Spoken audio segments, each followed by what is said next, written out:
E aí pessoal, Pedro Rocha falando, criador aqui do canal. No vídeo de hoje a gente vai conversar sobre um instituto da administração pública chamado Suprimento de Fundos. Se você não conhece, fica aí comigo que eu vou te explicar tudo sobre suprimento de fundos, o que é, quando é que pode ser concedido, por quem é concedido, em que hipóteses pode ser concedido, como pode ser utilizado. Então, se você tem interesse nesse assunto, fica comigo que eu vou te esclarecer. Bom, eu já aproveito para pedir que você se inscreva no canal e ative o sininho para receber as notificações, certo? E curta e compartilhe o vídeo com quem você acha que tem interesse, tá bom? Eu agradeço muito esse apoio e me estimula a produzir mais vídeos aqui para o canal. Ok, para começo de conversa, o suprimento de fundos é um instituto que é uma exceção dentro da administração pública, né? Pelo menos a administração pública federal que eu saiba. Não sei exatamente se utiliza desse tipo de instituto a nível estadual ou municipal, mas acredito que sim. Mas aqui eu vou me restringir, né, à administração pública federal. Então, o regime de suprimento de fundos é uma exceção à regra de licitar. Acredito que vocês sabem que o artigo 37, lá no seu inciso 21, né, da nossa Constituição Federal, ele diz que a regra é fazer licitação para qualquer tipo de compra, contratação de serviço, obra ou alienação, né, se eu não me engano. Então, vão existir exceções a essa regra em legislação específica. E uma delas é essa, é a concessão de suprimento de fundos, tá? Então, para te esclarecer o que é suprimento de fundos, eu vou dar uma lida na Lei 4320 de 1964, que é a lei que trata sobre direito financeiro. Ela ainda está vigente, apesar de ser de 64, e ela vai trazer ali no seu artigo 68 o que é o suprimento de fundos. Aqui ela denomina como regime de adiantamento. Então, artigo 68. O regime de adiantamento é aplicável aos casos de despesa expressamente definidos em lei e consiste na entrega de numerário a servidor, sempre precedida de empenho na dotação própria, para o fim de realizar despesas que não possam subordinar-se ao processo normal de aplicação. Então, o que é que ele está dizendo aqui? O suprimento de fundos ele vai ser definido em lei, no caso, né? É um decreto que fala sobre isso, quais as hipóteses da concessão de suprimento de fundos, e vai ser entregue um numerário ao servidor ali através de um cartão de pagamento, né?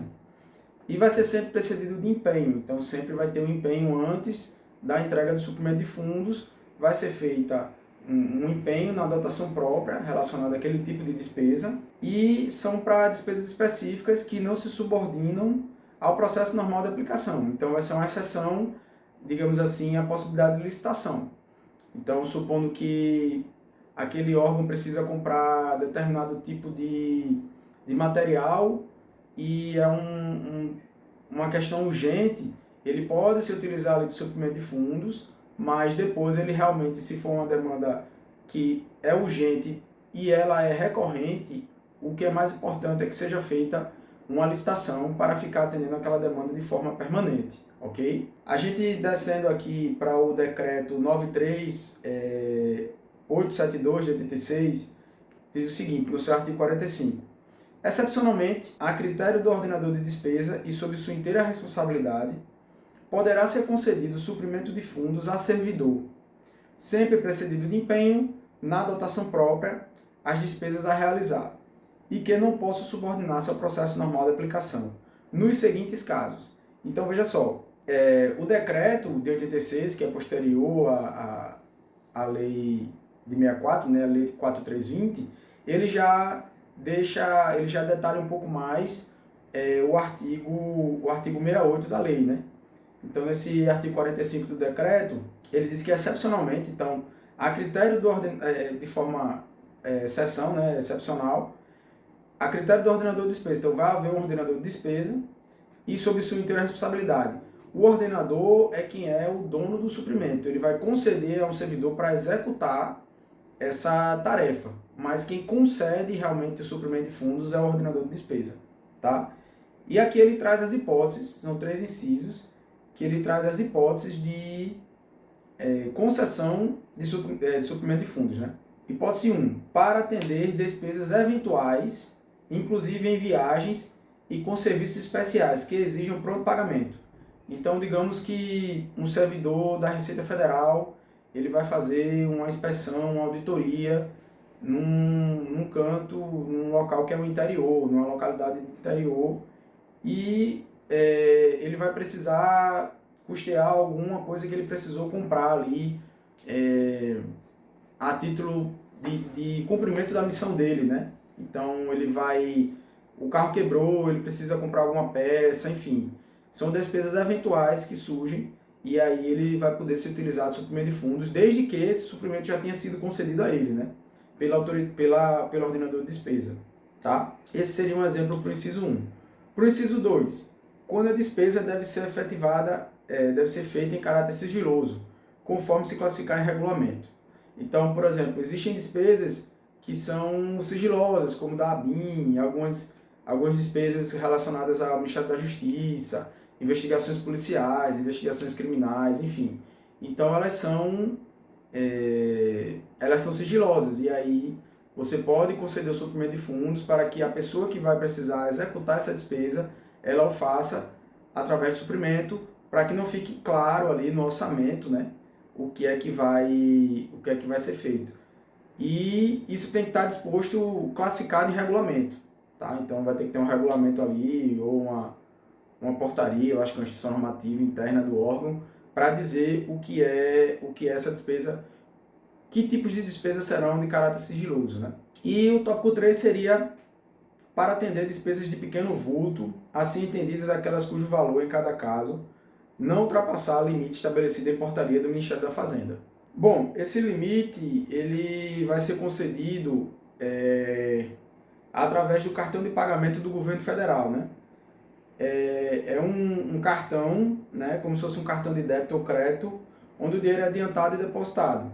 E, excepcionalmente, quando comprovadamente não for possível a utilização do cartão, poderá ocorrer por meio de depósito em conta corrente ou posse de valor em espécie. Então, também pode ser concedido o suprimento de fundos dessa forma.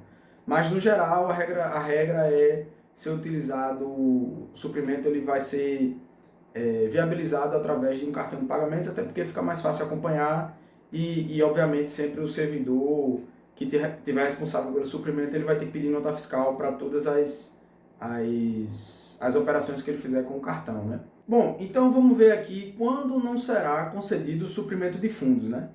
Ele não será concedido a servidor que já esteja responsável por 2 suprimentos de fundos. Então, por exemplo, o servidor ele pode pegar até 2 suprimentos de fundos. Se for concedido um terceiro para ele, já não pode. Então, ele fica com somente 2. Ele pega um suprimento, pega o segundo, a partir do terceiro ele já não pode ficar responsável por esse encargo, certo? Então, para cada servidor, você só poderá conceder, cada servidor só terá 2 suprimentos de fundos, tá? Até 2 suprimentos de fundos. Também não será concedido suprimento de fundos para servidor que tenha a seu cargo a guarda ou utilização de material adquirido, salvo quando houver na repartição outro servidor. Não houver na repartição outros, também não será concedido suprimento de fundos para servidor que tenha a seu cargo a guarda ou a utilização do material a adquirir, salvo quando não houver na repartição outro servidor. Ficou meio truncada essa redação, mas eu explico. Se você, por exemplo, é um chefe de almoxarifado ou trabalha no almoxarifado e você toma conta de determinados materiais, você não poderá pegar um suprimento de fundos relacionado àquele material que você vai guardar, certo? Salvo se na repartição não houver outro servidor para ser concedido esse suprimento de fundos, tá? Então, você trabalha no almoxarifado e só tem você para tomar conta daquele suprimento, vai ter que ser você mesmo. Mas se por acaso houver outro servidor que possa guardar esse suprimento de fundos, conferir, ficar com ele, sob sua tutela responsável, vai ser concedido a ele, ok? Também não será concedido suprimento de fundos para servidor que não tenha prestado contas de sua aplicação. Então, se você pegou um suprimento de fundos e não prestou contas, você também fica proibido de pegar um novo suprimento de fundos. Também não será concedido suprimento de fundos para um servidor em alcance. O que seria um servidor em alcance? é o servidor que não prestou contas no prazo legal ou que teve suas contas recusadas ou impugnadas em virtude de prática de ato ilegal. E aí ele não vai poder pegar o suprimento de fundos. Ele está sob, digamos assim, ele já foi investigado, não prestou contas ou teve as contas recusadas, ok? Então ele está sob alcance. Também não será concedido suprimento de fundos a servidor que esteja respondendo a algum inquérito administrativo, uma sindicância, um PAD. Então, esse servidor que está passando por esse tipo de processo, ele não vai poder se utilizar do suprimento de fundos, certo? E, por fim, não será concedido o suprimento de fundos a servidor que não esteja em efetivo exercício. Então, se ele tiver gozando de alguma licença, algum afastamento, algum tratamento ou até mesmo de férias, não poderá ser concedido o suprimento de fundos para ele, certo? Bom, então eu espero que tenha ficado claro para você o que é o suprimento de fundos. Ele vai ser concedido ao servidor pelo ordenador de despesas sob sua inteira responsabilidade. Então quem vai regular essa prática, no final das contas, é o ordenador de despesa, mas o servidor responde junto por algum ilícito que cometer. Eu espero que vocês tenham gostado do vídeo de hoje. Peço que você compartilhe com quem tiver interesse sobre esse assunto. Se tiver alguma dúvida, deixa aqui nos comentários que eu respondo no próximo vídeo. Obrigado por me acompanhar por aqui. Valeu, um abraço e até mais.